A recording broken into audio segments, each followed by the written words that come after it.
Well, hello, folks out there in YouTube land. Got some big games coming today. Georgia versus Texas at 4 o'clock. That's going to have a lot of ramifications. Then you got Penn State versus Oregon at 8 o'clock. And then this Clemson's SMU game at 8 o'clock could definitely factor in big time. Now, there's a lot of question as to whether Alabama will hold on at the number 11 spot, which is the last spot. When you think about number 12, just kind of forget about number 12 because that's going to go to the lowest ranked conference champion, so it really doesn't matter. I know you're thinking, well, they're number 11. They're not last. Yeah, they're last in as far as at large. Okay. What happens if SMU gets beaten by Clemson, which could very well happen? Well, here sits SMU at number 3. They're the number 8 ranked team. Now, here's Alabama at number 11. Well, if Clemson beats them, SMU, they're in. So does SMU take Alabama's spot and then Alabama's out? Or do you punish SMU for losing a conference championship game and throw them out entirely?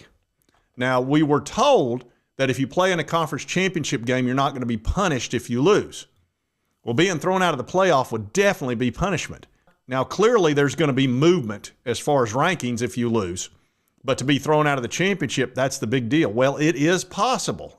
The championship games, there's been coaches in other conferences who've wondered whether they should even play in them if it cost them a spot. And when Ward Manuel was asked whether SMU with a loss could drop behind Alabama, he said potentially yes. So where do you stand in terms of the value of a conference championship game, particularly if it hurts a team that at least right now looks like they're a playoff team?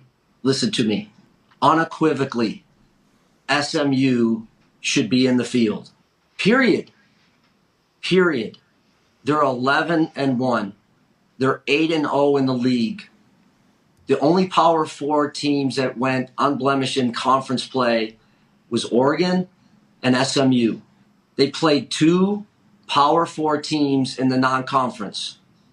They had one slip up against the top 20 BYU team by 3 points.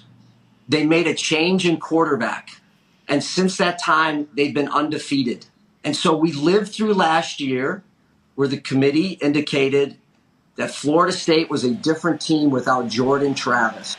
Nothing has changed. An 11-2 ACC undefeated regular season team in our league would then be potentially leapfrogged by a 9-3 team. That's not going to work. And if you do that, then you have completely blown up this idea that playing for a conference championship is what you should shoot for, because kids want to play for a national championship. They want to play for a conference championship, but they want to play for a national championship. Yeah, so Jim Phillips is not going to be happy if that happens. Now, he's not Greg Sankey. Let's not get it twisted. Him complaining and crying about something's not going to really matter that much. Sorry, but that's just a fact. Now, if Greg Sankey's tore up, that's a different story. Now, here's the thing. Alabama's got 3 top 15 wins, including beating Georgia, who was number 1 at the time. And they play in the toughest league in the country. There's no question. So, are you going to keep a 9-3 team where they're at number 11? Because they said it was set as far as the teams being where they're going to be. But then this SMU, this is why when you let conference champions automatically get buys and they automatically get bids, no matter what they're ranked, you invite this kind of stuff. That's why I kept saying, go to 16. Just go to 16.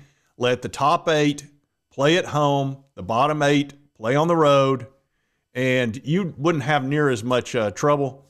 When you start doing this automatic stuff, it gets real tricky, especially if you're outside the top 16.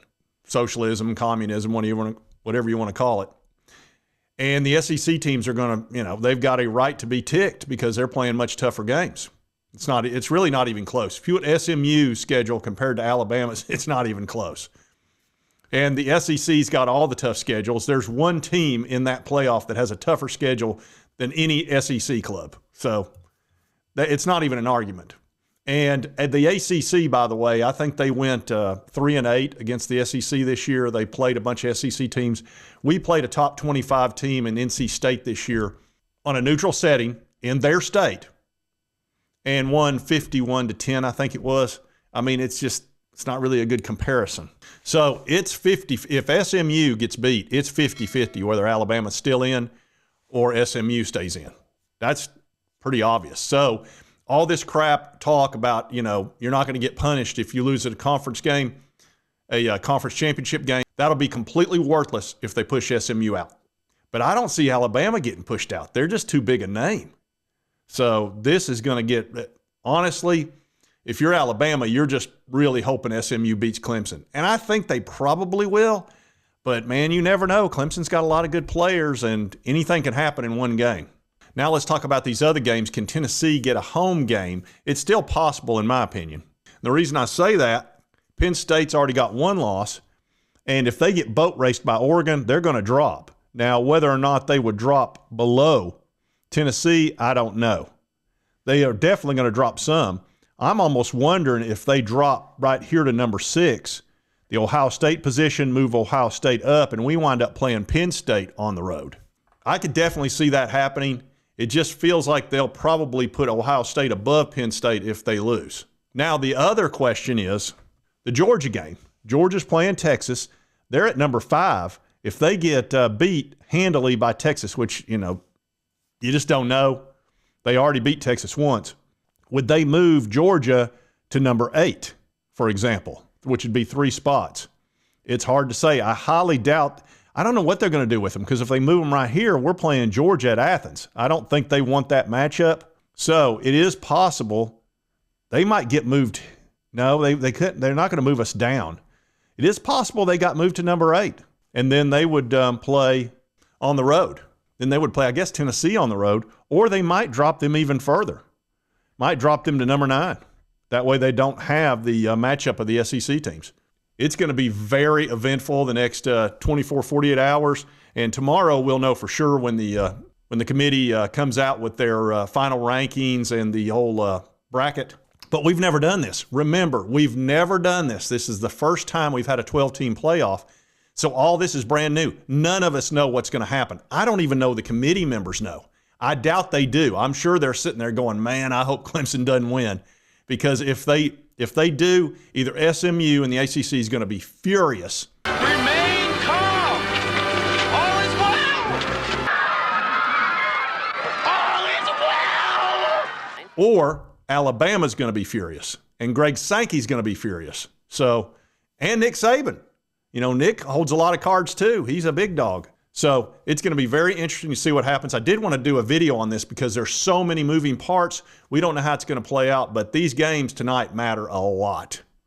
So if you like this content, be sure to hit that like button. Let's continue to cover all these big college sports stories. If you've not subscribed, boom, boom, boom. Hit this little button right here. Won't cost you a dime. Help you get my videos. And right over here is the most recent video YouTube thinks you'll enjoy based on your viewing history. We'll see you next time on Sports Talk Jay.